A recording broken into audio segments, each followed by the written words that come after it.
Those are the things that made America great.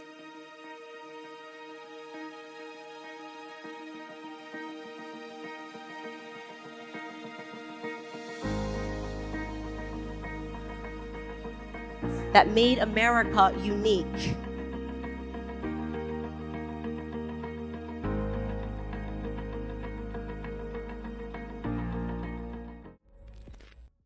The second song, Amazing Grace, and I'm going to tell you why I love that song. First and foremost, I walked down the aisle to Amazing Grace when I got married. And the song is always, I never knew the history of the song. It's just a song that when you hear it, it does something to you. You feel it. There's something about Amazing Grace that you feel. And so I thought to myself, let me actually look up this song, Amazing Grace. Where does it come from? Where does this hymn come from? The story of Amazing Grace is it was written by a man named John Newton. He was a British man. And he didn't grow up with any theological basis. He had no religious convictions in his youth. He was sent to the Royal Navy. He was forced to go there in that time. And after a few years, he switched lifestyles and he joined the African slave trade. He used his ship and his vessel to transport slaves from Africa. And in 1748, there was a storm at sea off the coast of Ireland, which he did not think he was going to survive. And he reached out and he said, God, please have mercy on me. Have mercy on me. And he survived. 6 years later, he gave up seafaring altogether. And he decided to dedicate his life to Christian theological studies. And he was ordained in the Church of England. And he began writing hymns, and he wrote Amazing Grace. He actually wrote it as a song that was supposed to go with the New Year's Day sermon. The song actually didn't pick up in Britain. It didn't pick up. It never became popular until years later. It did pick up in America. It picked up in America in the South when there was a revival of Protestant religion in the South. And it also picked up amongst the slaves. Suddenly, the slaves began singing this hymn as they would work. Amazing grace, how sweet the sound that saved a wretch like me.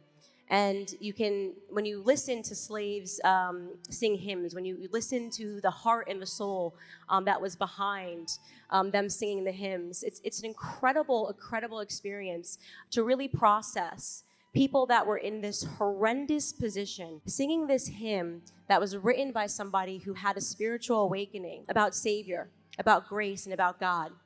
And I think the reason that the song means so much to me, and I think to every single person, why you instantly want to sing along, is because we're all the wretched, right? That saved a wretch like me. That is exactly how I feel, the blessing that I feel every single day, that I get to stand on stage and I get to have not just a second chance, a third chance, a fourth chance, a fifth chance, because I was a wretch, right? I made terrible decisions when I was young.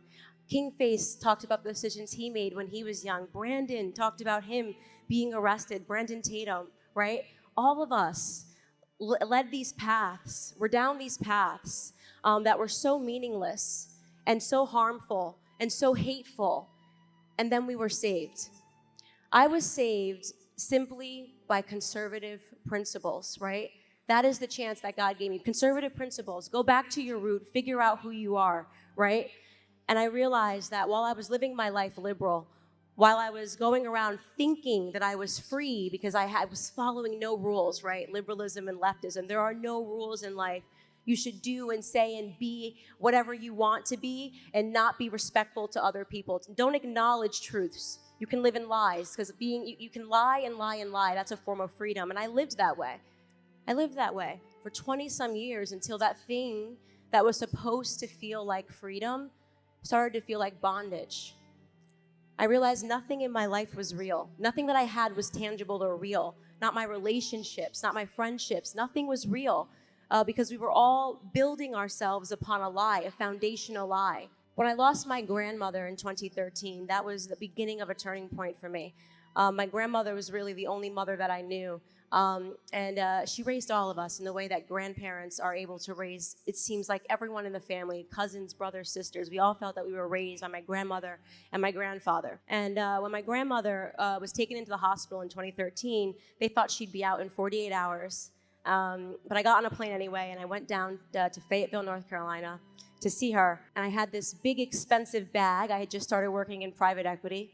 And as soon as I got a check, even though I was some $100,000 in student loan debt, I went and bought a fancy bag so I could fit in and look cool. And my grandmother, she must have known that she wasn't going to make it out of the hospital, because she took time to speak to me and each of my siblings and all of my cousins individually. And the last word she said to me, the first thing she said to me was, "Candace, you need to forgive your mother."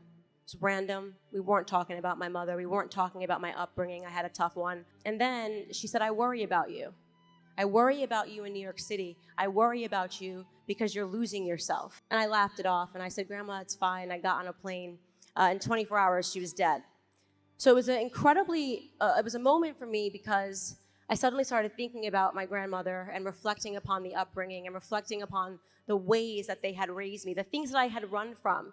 Growing up in my grandfather's home, there were nothing but rules.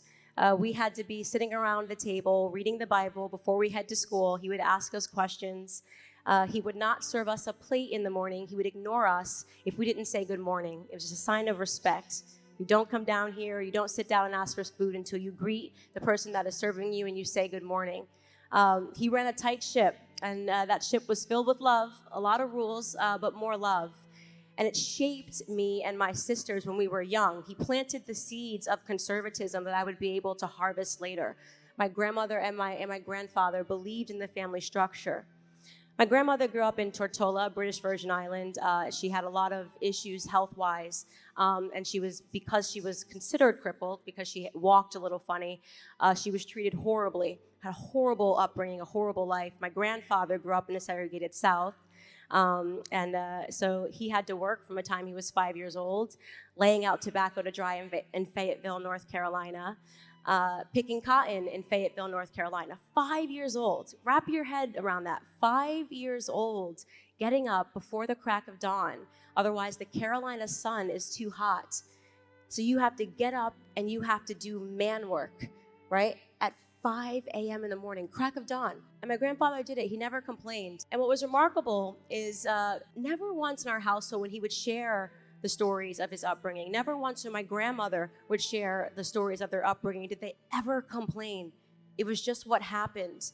My grandfather, despite surviving attacks from the Ku Klux Klan, never once in our household said a bad word about white people. It never happened, right? My grandfather would just say it was a different time. In fact, regarding the Ku Klux Klan, he talks about that story with such tremendous pride. He says, the KKK would come around and spray bullets in our home, and my daddy would grab the shotgun and shoot back at them boys, right? Boys, calling these terrorists boys, right? That strength, that victor mentality that my grandparents had, never complaining. It's so special. It's so special. It's the same victor mentality when you look just a few generations ago and you look at the boys whose average age was 22 years old that left their home country to go land on the beaches of Normandy, right? Look at the images of those boys in World War II, the courage. Watch the documentaries about the conversations that were had. They knew they were going to die. They were 20 years old. People that were 18, flying and doing all of these things, pilots that knew they didn't have fuel, that were flying towards Midway and knew that if they made the decision to turn around, they weren't going to make it back. The courage, the strength, the way that these people fought and the way that these people lived, the principles that they had, the values that they had, those are the things that made America great, that made America unique.